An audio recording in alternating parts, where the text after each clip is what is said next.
অনেকেই পাওয়ার সম্পর্কে জিজ্ঞেস করেন যে আমার চোখে পাওয়ার লাগবে কিনা, এটা কিভাবে বুঝবো, বা জায়গা পাওয়ার পরিবর্তন কখন করা দরকার, এই বিষয়ে অনেকে জানতে চান যে কখন এটা বুঝবো আমি। তো তাদের জন্য বলবো যে মূলত হচ্ছে সবার জন্য পাওয়ার দরকার না।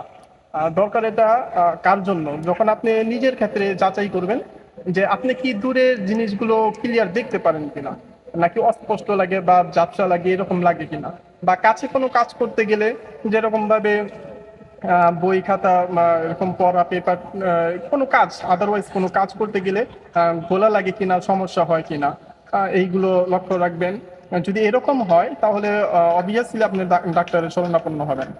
আর বাচ্চাদের ক্ষেত্রে, স্টুডেন্টদের ক্ষেত্রে এরকম হয় যে তারা ব্ল্যাকবোর্ডে লেখাগুলো ক্লিয়ার দেখতে পারে না, যদি এরকম হয়, অথবা ঘন ঘন মাথা ব্যথা হয়, যদি এইরকম কারণগুলো, এরকম সিনড্রোম গুলো দেখতে পান নিজের মধ্যে, তাহলে আপনি অবশ্যই ডাক্তারের কাছে যাবেন, চোখ পরীক্ষা করবেন, তখন হচ্ছে গা দেখবেন যে কিছু একটা পাওয়ার আসবে। তো এই হচ্ছে গা পাওয়ারের বিষয়গুলো। আর পাওয়ার পরিবর্তন কখন হয়, এটা আপনি পাওয়ার যখন ডাক্তার পাওয়ার দিবে, এটা নিয়মিত কন্টিনিউয়াসলি পড়বেন। সব পাওয়ার কন্টিনিউয়াসলি পড়া লাগে না, এটা ডাক্তার বলে দিবে কোনটা কন্টিনিউয়াসলি পড়া লাগে, বা এই বিষয়ে আমি অনেকদিন বলবো।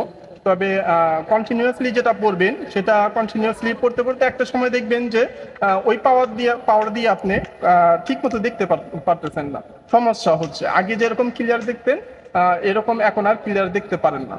তো যদি এরকম হয় তখন অবশ্যই আপনার বুঝতে হবে যে পাওয়ার পরিবর্তন করার সময় হয়ে গেছে।